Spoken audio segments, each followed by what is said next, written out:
gracias de esta manera, con esos dos manantiales que son tus ojos ruberas.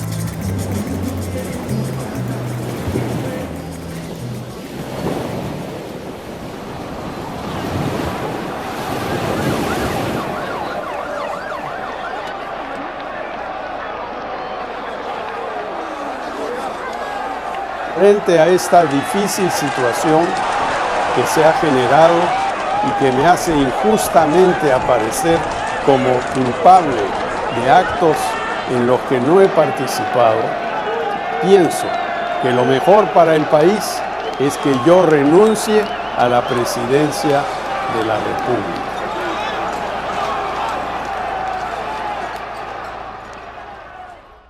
You don't usually hear about my country, but that doesn't mean nothing is going on there.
Picture a world rich with stories to tell.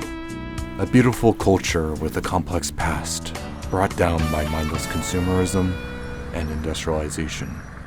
A city teeming with life, people of all kinds, coming and going throughout a never-ending sea with smoggy car horns and dogs. I was at this cafe with my buddy Augusto, bitching about how long life was and all the shit we had to endure. The deaths.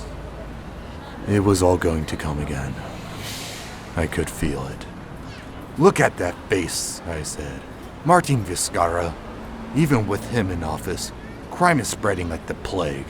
He's only been in office 6 months. Things might turn around, he replied, tired before the conversation even begun. I've seen how people treat each other in this city. Their true faces. When no one thinks that even God is looking. Enrique, said Augusto. Amigo, give it a rest. You're not on duty until tonight. Try to enjoy life while the sun is out. I sighed. He was right. How are your grandkids? Very loud, but healthy. That's good.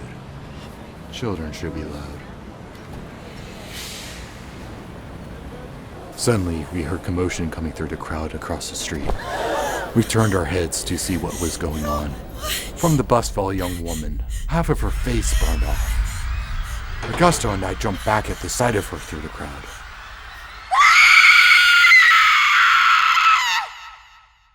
I'll never forget the look on her face.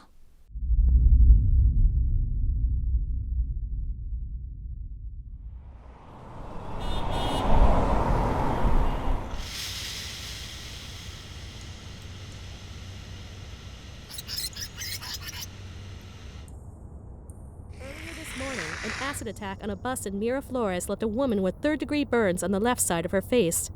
This is one of yet another long list of crimes targeting women that have become increasingly common throughout the city, sparking protests from social groups. Did you hear that? Can you believe it? Asked Alejandro, with hate in his voice. Bunch of savages, replied Martin. This city is going to hell, agreed Diego in disgust. Yet here we were. The four of us were in the back of an alley, getting ready to rob someone. But what other choice did we have, given the shitty life we had been born into? Everyone else kept talking, but I wasn't listening. I was busy with my own problems. Hey, Manuel, asked Alejandro, breaking my meditation. You ready to go? I looked up from my thoughts and grinned.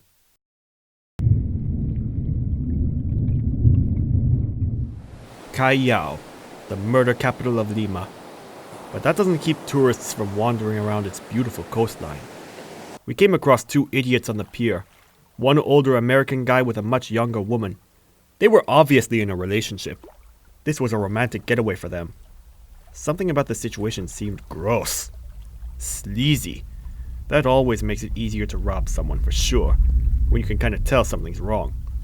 Feels more like vigilante justice that way.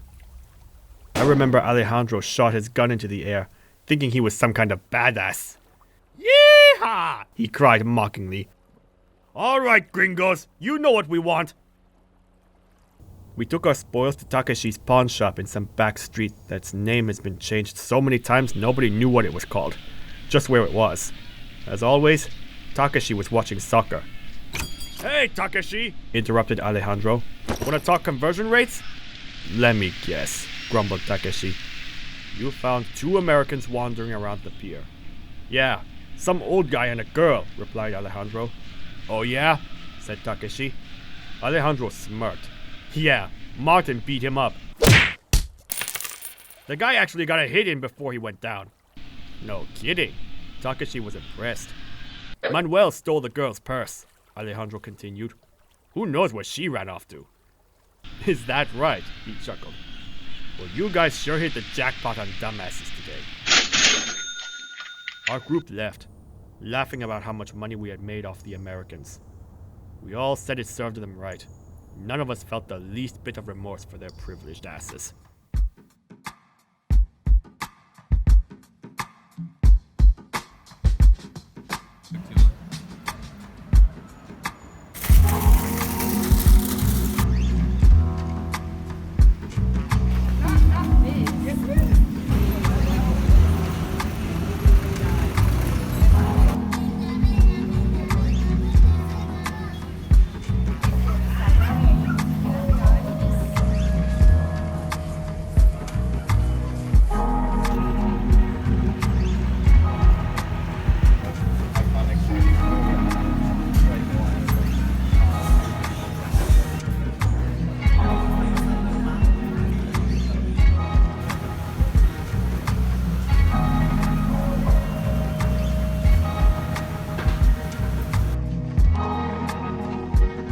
Yes, the city is full of contradictions.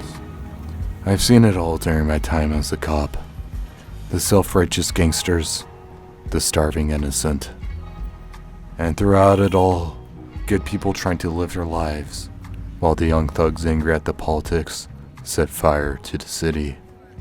In a time like this, one needs religion. But at a time when the church is involved in scandal after scandal, what are they going to turn to?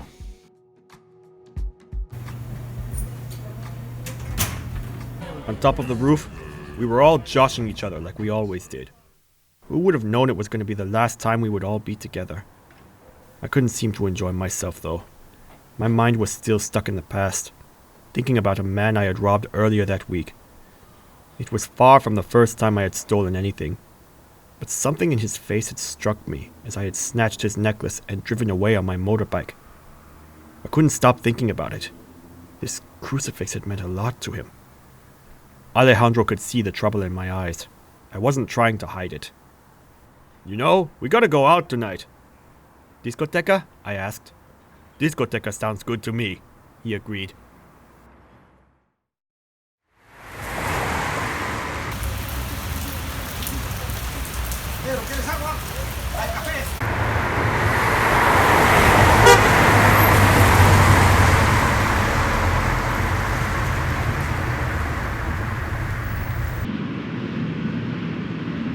Good evening. This is the nightly news.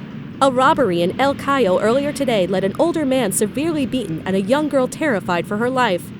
The man has been identified as a high school professor from the United States who had run away with his student, the girl, a week before. All nearby units. There's a shooting in a discoteca near Miraflores. Repeat, there was a shooting in a discoteca in Miraflores. Quiero decirle a todos los peruanos y peruanas que no soy ajeno a su... I want to say to all Peruvians that I understand your indignation and I share it. We need reform now. Enough of buying and selling rights and letting the crimes which break our laws and sicken our society go unpunished.